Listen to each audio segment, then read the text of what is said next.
শারমিন সর্বনাশ হয়ে গেল। আব্বা তো দুলাভাইয়ের উপর খুশি হয়ে গেল আর আমার উপর রাগ করলো। ইস, কেন যে ফজর আজানের সময় ঘুমটা ভাঙলো না। তুমি কি করছো? ফজর আজানের সময় আমার ডাক দিতে পারলা না? তোমার কেমনি ডাক দিম, আমার নিজেরই তো ঘুম ভাঙে নাই।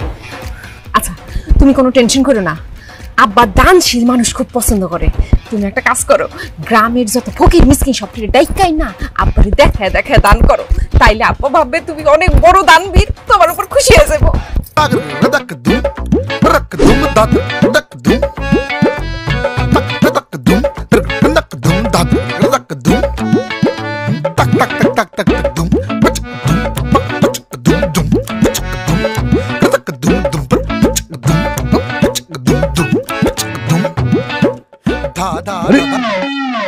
জামাই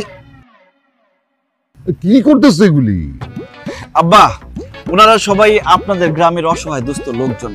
তারা আমাকে দেখে বলল, বাবা আলমগীর, তুমি তো আমাদের গ্রামে আসছো, আমরা এতটাই গরিব যে আমরা ভালো মন্দ খাইতে পারি না, আমরা ভালো কোনো জামা কাপড় পরতে পারি না, আমাদের অসুখ বিসুখ হলে আমরা চিকিৎসা করতে পারি না। তখন আমার মনটা হু হু করে কেঁদে উঠলো। আব্বা, আমি তো আবার মানুষের দুঃখ কষ্ট সহ্য করতে পারি না, তাই আমার যতটুকু সামর্থ্য আছে আমি সবাইকে দান করতেছি। এই যে আপনারা নিয়েছেন। কিন্তু জামাই বাবাজি, তুমি তো আমাদের এখানে বেড়াইতে আসছো, এইভাবে যদি সবাই যদি টাকা পয়সা দিয়ে দাও, তোমার হাতটা একবারে খালি হয়ে যাইবো। আম্মা জান, দান করলে মান কমে না, নেকের পাল্লা হয় ভারী। বেশি বেশি দান করিলে আল্লাহ পাক হয় খুশি। আমার টাকা শেষ হয়ে যাক তাতে কোনো সমস্যা নেই, কিন্তু তারপরেও আমি এইসব অসহায় দুস্থ মানুষদের মুখে হাসি দেখতে চাই। বাহ জামাই বাবাজি, বাবা বাবা, তোমার কারবার দেখে তো আমার কলিজাটা ঠান্ডা হয়ে গেল। গিয়া আমার আব্বার কথা মনে পড়ে গেল। আমার আব্বাও জামাই বাবাজির মতন এরকম নরম দিলের ছিল। মানুষজন তার কাছে সাহায্য সহযোগিতা চাইতে আসলে কাউরে না করতে পারতো না। তুমি একেবারে আমার আব্বার কথা মনে পড়ে দিলা বাবাজি।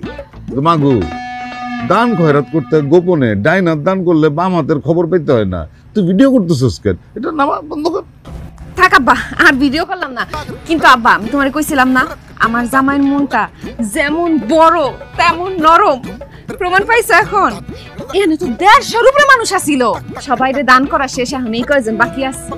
একদম ঠিক কথা কইছো শারমিন, আমাকে ছোট জামাইয়ের মনটা একেবারে তুলার মতো নরম। আর ওই যে নদী আছে না, বড় নদী, নদী না সমুদ্র। ও হ্যাঁ, সমুদ্রের মতন অনেক অনেক বড়। একদম ঠিক কথা বলছো। মানে আমার মেয়ের জামাই যে এত বড় একটা দানবীর মনের অধিকারী, এটা ভাইভাই তো আমি মানে গর্ববোধ করতেছি। জামাই, আমি বললাম তোমার উপরে খুব খুশি হয়েছি। আসো আসো, আমার বুকে আসো। আব্বা, একটু পরে বুকে আসি, ওনাদেরকে আগে টাকা দিয়ে বিদায় করি। ওনারা অনেকক্ষণ ধরে দাঁড়ায় এসেছি। এই যে আসেন না, আমার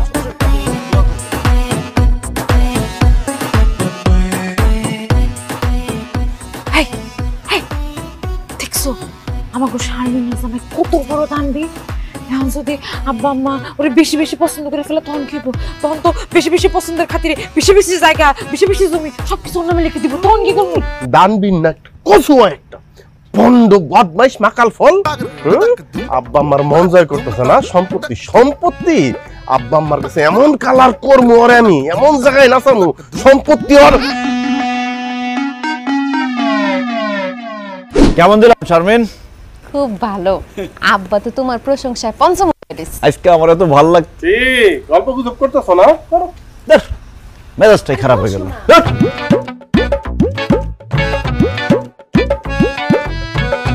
হে শারমিন, ধলা সামরার সামাই পেয়ে এই দুলাভাইকে ভুলে গেছো। অথচ তোমার বিয়ের আগে আমি যখন শ্বশুর বাড়িতে আসতাম, দুলাভাইকে খাপ করে জড়ায় ধরতাম। কি কন দুলা ভাই, আমি আপনারে কখন জড়ায় ধরতাম? হ্যাঁ, অহন তো বুইলা যাই ভাই, সাদা মুলার মতো জামাই পাইছো। দুলাভাইয়ের কথা কি আর মনে থাকবো? তয় শারমিন, তুমি যে সিনেমা হলে যাইয়া কোনার সিটে বইসা এই দুলাভাইয়ের কাঁধে মাথাটা দিয়া কাশেম মালার প্রেম সিনেমাটা দেখছো, আমি কিন্তু ভুলি নাই। দুলা ভাই একদম আবল তাবল কথা বলবেন না, আমার জামাই কিন্তু ঘরের মধ্যে আছে, শুনলে সব শেষ হয়ে যাবে। হ্যাঁ, ওই মাকাল ফল জানলে তো কিছুটা সমস্যা হইতেই পারে। শারমিন, তোমার কি মনে আছে তোমার বিয়ার আগে যখন আমি শ্বশুর বাড়িতে আসতাম, বিছানার এক পাশে ঘুমাইতো তোমার বড় বোন, আরেক পাশে ঘুমাইতা তুমি, মাঝখানে ঘুমাইতাম আমি। আহারে, সেই দিনগুলির কথা এখনো মনে পড়লে। শারমিন, এটা আমি কি শুনলাম? তুমি এই মাগুর মাছের সাথে ঘুমাইতা? আল্লাহ, এই কথা শোনার আগে এই মাগুর মাছের মাথায় ঠাটা পড়লো না কেন? মাটি দুই ভাগ হয়ে যেত, এই মাগুর মাছটা আমি কাইটা ফেলাইতাম। তুমি এই মাগুর মাছের সাথে ঘুমাইতে, এটা আমি কোনোভাবে নিতে পারতেছি না। তুমি মাথা গরম করো না, দুলাভাই সব মিথ্যা কথা কইতেছে, আর কথা বিশ্বাস করো না। হ্যাঁ আলমগীর, হ্যাঁ এতক্ষণ আমি যা কইছি দৈরা নাও, আমি সব মিথ্যা কথা কইছি। এই গাব গাছের গোড়া, তুই হাসবি না। তোর কত বড় সাহস, তুই আমার বউর সাথে ঘুমাইছস। তোর আজকে আমি মাইরে ফেলামু। ওরে বাবা রে, নিজের বউরে তুই তার না পরপুরুষের গায়ে। তোর আমি পাবো না, ইট দিয়ে সেতন ধরে। আর তুই, তোর কত বড় সাহস, তুই কিসের জন্য তোর দুলাভাইয়ের সাথে ঘুমাইছস? বিশ্বাস করো আলমগীর, আমি আমার দুলাভাইয়ের সাথে ঘুমাই নাই। সে তোমার আমার মধ্যে ঝামেলা লাগানোর জন্য সব মিথ্যা কথা বলছে। সে মিথ্যা কথা বলে নাই, তার হাসি দেখে আমি বুঝতে পারছি এরকম কোনো ঘটনা ঘটছে। সি সি সি সি সি সি, আমার ভাবতে লজ্জা লাগতেছে। তুই আমার বউ, আজকে যদি আমার শালি থাকতো না, আমি শালির সাথে ঘুমায় এটার প্রতিশোধ নিতাম। ভাগ্য আমার এতই খারাপ, আমার কোনো শালি নাই, আছে একটা জেঠঠোস। আমার বউ দুলাভাইয়ের পাশে ঘুমায়, তার কাঁধে মাথা রেখে সিনেমা হলে গিয়ে সিনেমা দেখে। না না না না, এসব আমি মানতে পারতেছি না। আমি আমার জীবন এক্ষুনি শেষ করে দেবো। না না আলমগীর, তুমি এসব করো না। বিশ্বাস করো, দুলাভাই সব মিথ্যা কথা বলছে। চুপ কর, তুই কোনো কথা কবি না।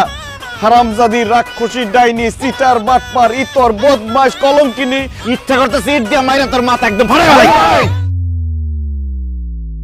তোমার এত বড় সাহস, আমার তো বিশ্বাস করতে কষ্ট হইতেছে। তুমি আমার বাড়িতে খাড়ায় আমার মায়ের এইভাবে গালিগালাজ করতেছ। আব্বা, বিয়া তো দিছেন সাদা চামড়া দেখা, তার খালি উপরটাই সাদা, ভিতরে তো একদম পাতিলার তলার মতো কুসকুসা কালা। সি সি সি সি সি সি, আমার স্নেহবাদন শালিটারে কি অকথ্য ভাষায় গালাগালি করলো। আর আমি কোনোদিন বোর চোখের দিকে তাকায় উচ্চ স্বরে একটা কথা বলি নাই। বকাবকি তো অনেক পরের ব্যাপার। সবকিছু আপনার জন্য হয়েছে আব্বা, আমি আপনার বুঝাই বলতেছি। তোমার কোনো কথা শুনতে চাই না জামাই। আমার বাড়িতে দাঁড়াই আমার মেয়ের সাথে তুমি এরকম ব্যবহার করতেছো। না জানি তোমার বাড়িতে আমার মেয়ের উপর কি পরিমাণ অত্যাচার করো তুমি। তোমার খুব ভালো মানুষ ভাবছিলাম, এখন তো মনে হইতেছে এটা বাবাই আমাদের ভুল হয়েছে। আম্মা, আপনি ভুল বুঝতেছেন। আমি আসলে শারমিনরে গালি দিতে চাই নাই। ওই দুলাভাই মাছ আমার বড় দুলাভাইয়ের নাম নিতেছো কেন তুমি? হ্যাঁ, নিজে দোষ করছো, আবার আরেকজনের উপরে দোষ চাপাইতে চাও। আমি খুব মাইন্ড করলাম তোমার উপরে ছোট জামাই। আবার তুমি চলো। জি আব্বা, আমার স্ত্রী আবার আমার অনেক ভালোবাসে তো। ওগো ওগো ওগো, আমি যে তোমারে বারবার বলছিলাম দুলাভাই তোমার আমার মধ্যে ঝামেলা করার জন্য এইসব মিথ্যা কথা বলতেছে, তখন তো বিশ্বাস হয় না। এখন বিশ্বাস হয়েছে। শুধু আমাদের মধ্যে ঝামেলাই করে নাই, আব্বার সামনে সে তোমারে খারাপ বানাইছে। বুঝতে পারছি, আমি সব বুঝতে পারছি। ধরা খাওয়ার পরে সব আমার কাছে ক্লিয়ার। তোমার দুলাভাই আমার সাথে গেম খেলছে, কিন্তু খেলা এখনো শেষ হয় নাই। সে তার খেলা দেখাইছে, আমি আমার খেলা দেখাবো।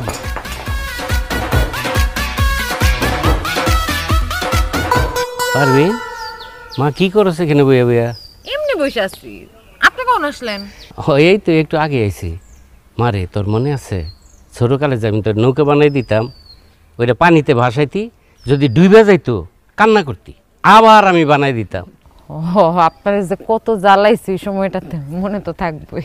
এই দেখ, তোর লাগে আমি কতগুলি নৌকা বানাই লইছি। আল্লাহ চাচা, আপনি কামটা করছেন কি? আমি কি এখন সেই ছোট পারবি না সে যে আমি নৌকা ভাসাবো? তুই আমার কাছে সব সময় ছোটই থাকবি। আর ভাষা দেখি, আমি পানিতে নামি আমি আবার। আরে সিদ্দিক কাকা, মাফ করে দিন সিদ্দিক কাকা, আজকে আপনার মুরগি হওয়া লাগবো।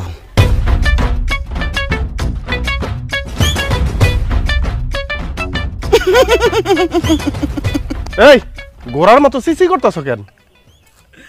আরে দুলা ভাই, আপনার জন্য আমার খুব মায়া হইতাছে। আপা যে আপনার একটু পছন্দ করে না, আজকে সেটা প্রমাণ পেয়ে গেলাম। এই সাবধানে কথা কইবা। আমার বউ আমার পছন্দ করে না, আমার বউ আমার তার জীবনের চেয়েও বেশি ভালোবাসে। কচুটা বাসে। আপনার যদি ভালোই বাসা থাকতো, আরেক বেটার সাথে পুকুর পাড়ে বসে গল্প করতো না। আমার বউ পুকুর পাড়ে আরেক বেটার লোকে গল্প করতেছে? আমি বিশ্বাস করি না। আপনি বিশ্বাস করতে করতে ওইদিকে অবিশ্বাসের ঘটনা ঘটাই ফেলাইবো। একটা বুইরা বেটার সাথে পুকুর পাড়ে বসে ঘুসুর ঘুসুর ফুসুর ফুসুর ছি ছি ছি, এই দৃশ্য দেখার আগে আপনার উপর ঠাড়া বলো না কেন? পারবি আজকে তোর আমি যাইতাছি, কিন্তু সাদা মুলা মনে রাখিস, যদি ঘটনা মিথ্যা হয় আমি তোরে পারবি পারবি।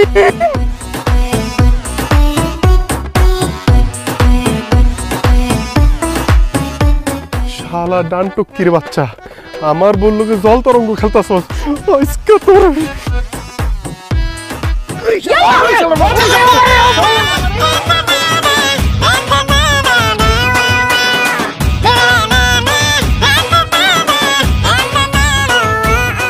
এই তো এই এগুলি কি করতেছ ধরো আরে আব্বা এই হারামির বাচ্চারা মারতাছি ও আমার বউর হাত ধরে কথা বলতেছে হ্যাঁ তো তোমার বউয়ের হাত ধরে কথা কইতেছিল কি সমস্যা কি হয়েছে সে কে তুমি জানো জানি একটা বদমাইশ শালা সে আমার পাশের বাড়িতে থাকে আমার স্বাস্থ্য ভাই তোমার